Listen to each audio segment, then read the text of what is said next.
Hello, Children's Ministry of First Assembly of God. This is Brother Tom. Madonna. And Gabby.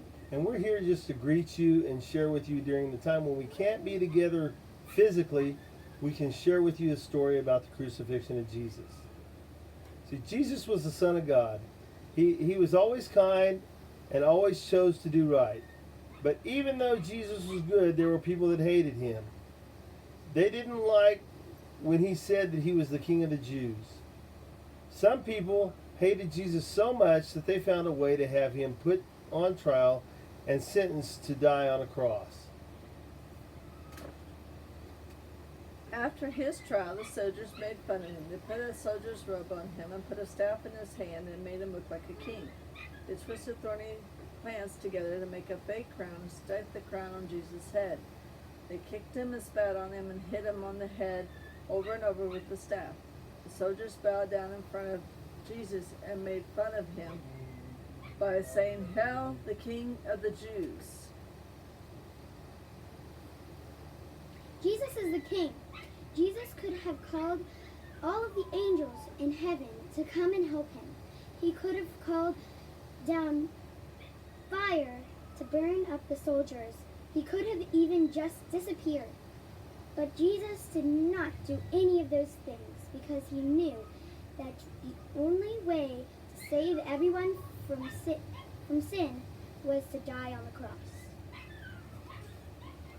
Next time, we'll put it in front of your face. I want to.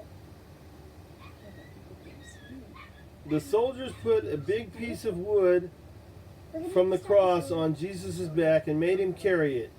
When Jesus got tired, the soldiers grabbed the man named Simon out of the crowd and made him carry it for the cross for Jesus.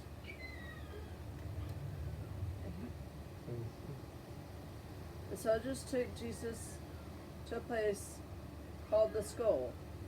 In other languages, Calvary, Goliath, right? Golgotha. Golgotha. The soldiers took off Jesus' clothes and cast lots, sort of like dice, to see who got to keep them. They nailed the big nails through Jesus' wrists and heels to put him on the cross. Jesus must have really wanted to stopped everything then. Maybe he thought about all the apostles and friends, since he knew the future might. Maybe he thought about all of us who had not been born yet. He must have really loved us to suffer like that.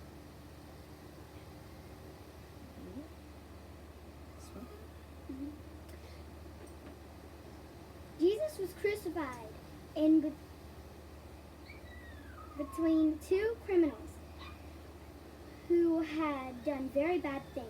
One of the criminals made fun of Jesus, but the second criminal told the first to be quiet and said, "You and I did bad things, and we deserve to die. This man has not done anything wrong." The criminal thought that maybe Jesus really was the King of Jews. He asked Jesus to remember him in his kingdom. Jesus said to the criminal, "I tell you the truth, today you will be with me in paradise." Luke 23:43. Jesus' mother stood near the cross along with John the Apostle. John looked at them and said, "Dear woman, here is your son." To John he said, "Here is your mother." After that day, Mary lived at John's house so he could take care of her. John 19:26-27. God had sent his son to die for the sins of the world. Even though it hurt him very much, Jesus decided to obey God. Still, when he was feeling very lonely, he called out to God, "Eloi, Eloi, lama sabachthani," which means, my God, why have thou forsaken me?"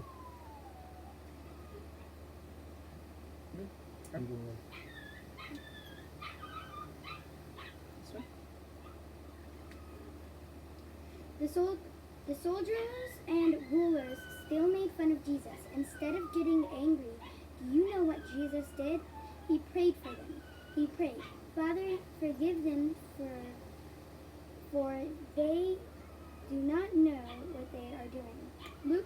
3:34. Jesus knew it was time to die. He only asked for one thing. He looked down from the cross and said, I am thirsty. John 19:28. Someone soaked a sponge with wine vinegar and used a plant stalk to lift it up to Jesus. Even though it was the middle of the day, the sky began to get dark. Darkness came over the whole land from noon until 3 in the afternoon. God had not forgotten Jesus. Jesus prayed to God, Father, into your hands I commend my spirit. Luke chapter 23, verse 46. Then he cried in a loud voice, it is finished. And he bowed his head and died.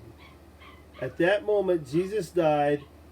The great curtain in the temple of Jerusalem tore all the way from the top to the bottom, all on its own. The earth shook, rocks split, tombs opened, and many good people came back to life. One of the Roman soldiers, a centurion was in charge of 100 other soldiers, said, surely he was the Son of God. And that's the end of our story for today. We look forward to speaking to you again on Sunday. We'll have a message about Easter and the resurrection.